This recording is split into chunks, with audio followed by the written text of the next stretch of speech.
மெதுவாக செயல்படுவார், சோம்பேறியாக இருப்பார், இவரை நம்பி எந்த ஒரு செயலும் கொடுக்க முடியாது. இவரு இப்ப தரேன் அப்படின்னு ஒரு இன்டீரியர் ஒர்க் கொடுக்குறோம், வேற ஏதாவது ஒரு ஒர்க் கொடுக்குறோம்னா இப்போ இப்போ இப்போன்னு அப்படியே வந்து வருஷ கணக்காகி அந்த வேலையை முடிக்கவே மாட்டாரு. இதுக்கு விதிவிலக்கு என்ன? குருவோட பார்வை. குரு எங்க இருந்தாவது ஒரு 5ஆம் பார்வையா பாக்குறாரு, இல்ல 7ஆம் பார்வையா பாக்குறாரு. குரு கெட்டு போகாம இருந்து பாக்குறாரு. 9ஆம் பார்வையா சிறப்பான பார்வையா பாக்குறாருன்னா இது விதிவிலக்கு. சரி, லக்னத்துல ஏன்பா ராகு இருக்கக்கூடாதுன்னு சொல்ற அப்படின்னா, ஒரு சிந்தனை இல்ல 10 சிந்தனை ஓடும். நான் சொல்லிட்டேன், புதன்கிறது படைப்பாளி, புதன்னா கிரியேட்டிவிட்டி. அப்போ ஒரு யோசனை ஓடுற இடத்துல 10 யோசனை ஓடும், 10 சிந்தனை ஓடும். இப்ப இதை செய்யலாம்னு யோசிப்போம், இன்னொரு அரை மணி நேரம் கழிச்சு அதை செய்யலாமா அப்படின்னு. நல்ல விஷயம் தான், கிரியேட்டிவிட்டி இருக்கிறது நல்ல விஷயம்.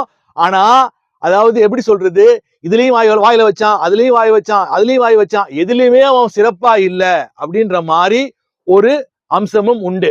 அதாவது குறிப்பா ஒரு தியேட்டருக்கே போறாங்க, ராகு லக்னத்துல ராகு அம்சம் நிறைந்தவர்கள். இப்போ எனக்குமே ராகு அம்சம், நான் 4ஆம் நம்பர்ல பிறந்திருப்பேன், 7ஆம் இடத்தில் ராகு, என் ஜாதகத்தை நான் போட போறேன். அப்போ ராகு இருக்கு அப்படின்னா ஒரு தியேட்டருக்கு நான் போறேன் வச்சுக்கோங்க, நம்ம ஏன் இந்த தியேட்டரை கட்டக்கூடாது, நாம ஏன் இந்த ஒரு மாலை கட்டக்கூடாது அப்படின்னு எனக்கு சிந்தனை பயங்கர பெருசா இருக்கும், பிரம்மாண்டமா இருக்கும். அப்படிதான் நண்பருக்கும் பாத்தீங்கன்னா அப்படியே பிரம்மாண்டமா இருக்கும். என்ன தெரியுமா பிரச்சனை? ராகு என்பவர் போகக்காரகன். Rahu is a cheating criminal, cheating கிரகம்னு சொல்லுவேன். நிழல் கிரகம் அதாவது இருக்கும் இடத்தில், எந்த இடத்தில் இருக்கிறாரோ அந்த ஆதிபத்தியத்தை செயல்படுத்துவார். ஆனால் அந்த ஆதிபத்தியத்தை முதலில் கெடுத்து செயல்படுத்துவார். இதுல பிரீஃபா பார்க்க போறோம். எனக்கு என்னெல்லாம் நடக்க போகுது, நீங்களும் அதை கமெண்ட்ல என்னுடைய வாட்ஸ்அப் நம்பருக்கோ இல்ல என்னுடைய மெயில் ஐடிக்கோ நீங்க வந்து அனுப்பலாம்.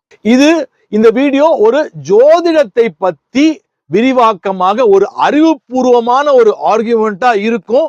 உங்களுடைய கற்பனா சக்தி, அதாவது நான் வந்து பார்த்துட்டேங்க, ஒரு 30 வருஷம் பாக்குறாங்க ஜோசியம், பாக்குறாங்க 40 வருஷம் ஜோசியம் பாக்குறாங்க, அப்படிலாம் இருக்கிறாங்க நிறைய பேர்.